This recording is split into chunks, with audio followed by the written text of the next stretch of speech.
Hello friends, welcome to Veerabhadrayya farms.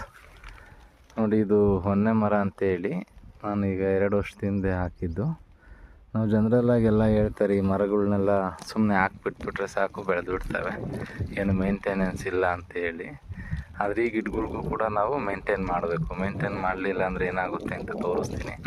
ನೋಡಿ, ಇದು 1 year ಆಗಿತ್ತು ನಾವು ಈ ಬಾರ್ಡ್ರ್ ಕ್ಲೀನ್ ಮಾಡಿ. ಎಷ್ಟು ಫುಲ್ ಬೆಳೆದ್ಬಿಟ್ಟು ತೆಂಗಿನ ಗಿಡ ಎಲ್ಲ ಕಾಣ್ದಂಗೆ ಬೆಳೆದ್ಬಿಟ್ಟಿದೆ. ನಾನು ಈಗ ಬ್ರಷ್ ಕಟರ್ ತಂದುಬಿಟ್ಟು ಒಂದು ಸೈಡ್ದು ನೋಡಿ ಈ ಥರ ನೈಟ್ ಮಾಡಿದ್ದೀನಿ ನೋಡಿದ್ಬಿಟ್ಟು. ಇದನ್ನು ಮಾಡಬೇಕಿದೆ ಎಲ್ಲ. ಇಲ್ಲಿ ತೆಂಗಿನ ಗಿಡ ಇದೆ ನೋಡಿ, ಇದ್ರ ಪಕ್ಕ ಇದೇ ಥರ ಒಂದು ಹೊನ್ನೆ ಮರ ಹಾಕಿದ್ದೆ. ಇದು ಈಗ 3 months ಹಿಂದೆ ನೋಡಿದಾಗ ಚೆನ್ನಾಗಿತ್ತು. ಈಗ ಏನಾಗಿದೆ ಅಂತ ಹೇಳಿದ್ರೆ, ಇಲ್ಲಿಗೆ ಮೋಸ್ಟ್ಲಿ ಸ್ಟೆಮ್ ಬೋರರ್ ಏನೋ ಬಿದ್ದಿರಬೇಕು.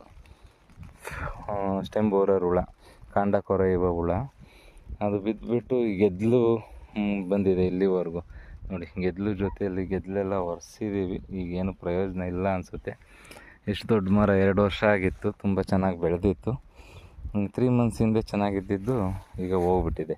ಇದಕ್ಕೇನು ಮಾಡಬೇಕು ಅಂದರೆ, ಕ್ಲೋರೋಫಾರಿಫಸ್ಸು ಅಥವಾ ನೀಮ್ ಆಯಿಲ್ಲು, ಈ ಥರದ್ದೆಲ್ಲ ಅರ್ಜೆಂಟ್ ರೆಮಿಡಿ.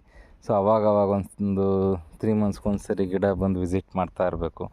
ಈ ಥರ ಏನಾದರೂ ಪೌಡ್ರು ಉದುರಿರೋದು, ಕಾಂಡ ಕೊರೆಯೋ ಹುಳ, ಈ ಥರದ್ದು ಏನಾದರೂ ಕಂಡ್ರೆ ಇಮಿಡಿಯೇಟಾಗಿ ನೋಡಿ, ಇಲ್ಲಿ ಈ ಥರ ಸಿಂಪ್ಟಮ್ಸ್ ಅವ ನಮಗೆ ಗೊತ್ತಾಗುತ್ತೆ.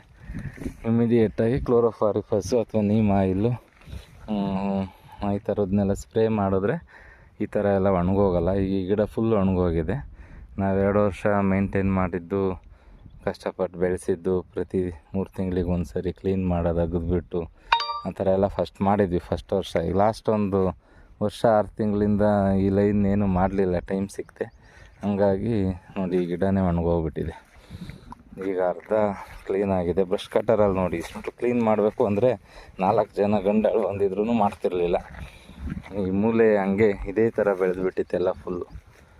ಇದೆಲ್ಲ ಫುಲ್ ಬ್ರಷ್ ಇಲ್ಲಿವರೆಗೂ ಬೆಳ್ಕೊಂಬಂದಿತ್ತು. ಹಾವು ಇರುತ್ತೆ ಅಂತ ಹೋಗೋದಕ್ಕೆ ಭಯ ಪಟ್ಕೊಂಡು ಗಂಡಾಳುಗಳು ಬಂದರೆ ಹೋಗ್ತಿರ್ಲಿಲ್ಲ ಇಲ್ಲಿಗೆಲ್ಲ. ಈ ಗಿಡ ಎಲ್ಲ ಕಾಣಿಸ್ದಂಗೆ ಮುಚ್ಕೊಂಡ್ಬಿಟ್ಟಿತ್ತು. ಸೊ ಬ್ರಷ್ ಕಟರಲ್ಲಿ 1 ಗಂಟೆಗೆ ಕೆಲಸ ಆಗೋಯ್ತು. ಈ ಬದ ಎಲ್ಲ ಫುಲ್ ಬಾರ್ಡ್ರು ಅದೇ ಥರ ಬೆಳ್ಕೊಂಡಿದ್ದೆಲ್ಲ ಕ್ಲೀನ್ ಮಾಡ್ಕೊಂಡು ಬರ್ತಾಯಿದ್ದೆ. ಈ ಗಿಡ ನೋಡಿಬಿಟ್ಟು ಮಾಹಿತಿ ಕೊಡಬೇಕು ಅನ್ನಿಸ್ತು, ಒಣಗೋಗಿರೋದನ್ನ. ಹಾಗಾಗಿ ವಿಡಿಯೋ ಅಪ್ಲೋಡ್ ಮಾಡ್ತಾಯಿದ್ದೆ. ಯಾರಾದರೂ ಮರಗಳಾಗೋಂಥ ಇಂಥ ಗಿಡ ಬೆಳೆಸಿದ್ರೆ ಸ್ವಲ್ಪ ಮುಂಜಾಗ್ರತೆಯಿಂದ ನೋಡ್ಕೊತಾ ಇರ್ರಿ. ಅವೆಷ್ಟು ಕವೆ ಯಾವೂ ಬೆಳೆಯೋದಿಲ್ಲ. ನಾವು ಅವಕ್ಕೆ ಆರೈಕೆ ಮಾಡಬೇಕು ಬಂದುಬಿಟ್ಟು ನೋಡಿಕೊಂಡು. Thank you friends.